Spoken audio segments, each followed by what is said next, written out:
राजस्थान के रेगिस्तान के हृदय में बसा है पोखरण शहर, एक ऐसा स्थान जिसने इतिहास, संस्कृति और शौर्य की अनगिनत गाथाओं को अपने आंचल में समेट रखा है। देश का यह एकमात्र ऐसा स्थान है जो भारत की परमाणु शक्ति का प्रत्यक्ष गवाह है। इसी पोखरण के हृदय स्थल पर खड़ा है पोखरण फोर्ट, जिसे बलवा पत्थर का किला भी कहा जाता है। दोस्तों, मैं हूं रतन सिंह शेखावत और आज आपको लेकर चलूंगा इस ऐतिहासिक किले की रोमांचक यात्रा पर।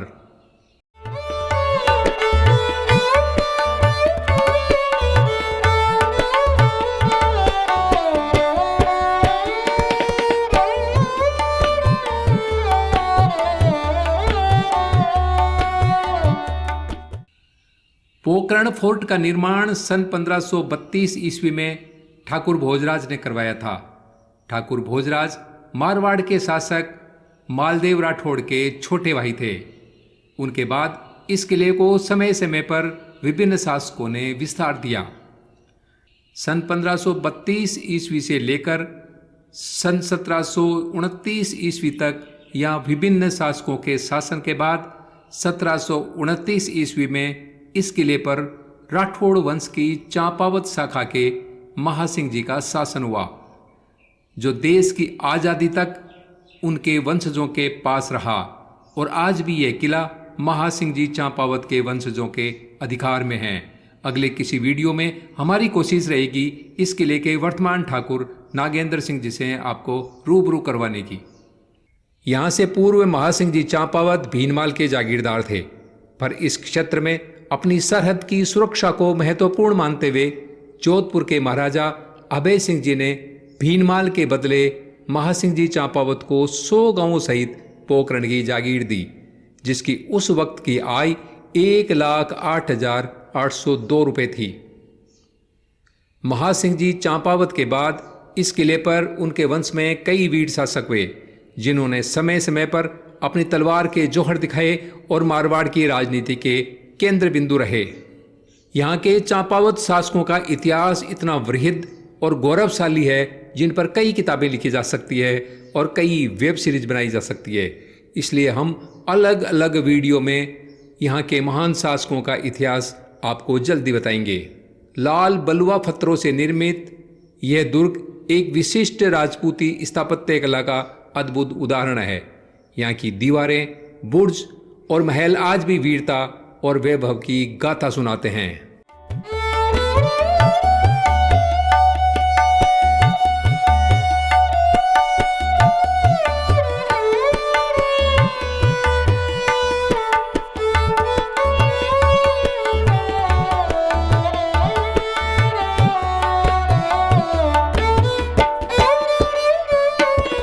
पोखरण किला बाहर से साधारण दिख सकता है, लेकिन अंदर प्रवेश करते ही इसकी विशालता और भव्यता मन मोह लेती है।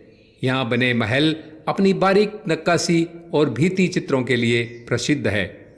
झरोकों से बहती हवा, विशाल प्रांगण और रंगीन दरबार हॉल, बड़े बड़े दरवाजे राजपूती वैभव और स्थापत्य कला की झलक देते हैं। खासकर लाल पत्थरों पर बनी नक्काशी कारीगरों की कला का जीता जागता प्रमाण है। पोखरण का यह गढ़ सिर्फ एक किला नहीं है, बल्कि शौर्य और राजनीति का गवाह भी है। इस किले ने मारवाड़ और थार के कई युद्धों की रणनीतियां तय होते हुए देखी है। यहाँ के चांपावत राठौड़ शासकों ने मारवाड़ की राजधानी जोधपुर की राजनीति में महत्वपूर्ण भूमिका निभाई। बल्कि यह कहें कि यहाँ के शासकों ने जब चाहा मारवाड़ राज्य की राजनीति की दशा और दिशा दोनों बदल दी, तो कोई अतिशयोक्ति नहीं होगी। किले में संरक्षित शस्त्रागार, तोपें और तलवारें आज भी उस दौर की कहानियां बयां करती है। पोखरण भारतीय इतिहास में उस समय भी याद किया जाता है जब यहाँ 1974 और 1998 में परमाणु परीक्षण किए गए। यद्यपि परीक्षण स्थल गांव से दूर है, पर इस घटना ने पोखरण का नाम विश्व स्तर पर अमर कर दिया।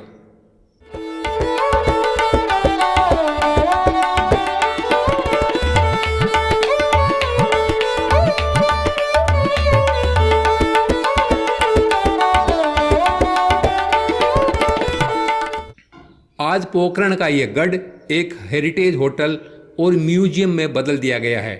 यहाँ बनी हेरिटेज होटल में रुककर आप जहाँ राजसी ठाट बाट का लुत्फ उठा सकते हैं, वहीं यहाँ बने म्यूजियम में पूरा महत्व की वस्तुओं से रूबरू हो सकते हैं। यहाँ आने वाले पर्यटक प्राचीन हथियार, शाही परिधान, राजपूती जीवन शैली और कला को नज़दीक से देख सकते हैं। किले के अंदर पारंपरिक राजस्थानी आतिथ्य और व्यंजन का आनंद लेना एक अद्भुत अनुभव देता है।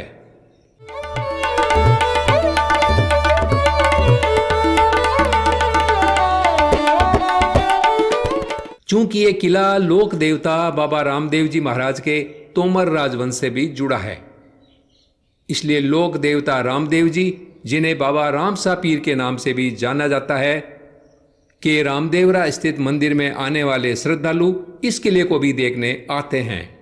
माना जाता है कि रामसा पीर का जन्म इसी किले में हुआ था, इसलिए रामसा पीर के भक्तों के लिए ये धार्मिक आस्था का भी केंद्र है। आप किले में जो ये भीड़ देख रहे हैं, ये रामदेवरा से आए रामसा पीर के भक्तों की ही भीड़ है। थार के बीचों बीच स्थित ये किला हमें याद दिलाता है कि राजस्थान की रेत केवल वीरता की कहानियों से नहीं, बल्कि कला, संस्कृति और ऐतिहासिक धरोहर से भी भरी हुई है। यदि आप कभी जोधपुर या जैसलमेर जाएं, तो पोखरण फोर्ट की यात्रा करना ना भूलें। अगर आपको ये वीडियो पसंद आया हो तो लाइक करें, शेयर करें और हमारे चैनल को सब्सक्राइब करना ना भूलें। अगले वीडियो में हम फिर इसी तरह की कोई नई जानकारी लेकर उपस्थित होंगे। तब तक बने रहे हमारे साथ। धन्यवाद। जय हिंद, जय भारत, जय राजपूताना।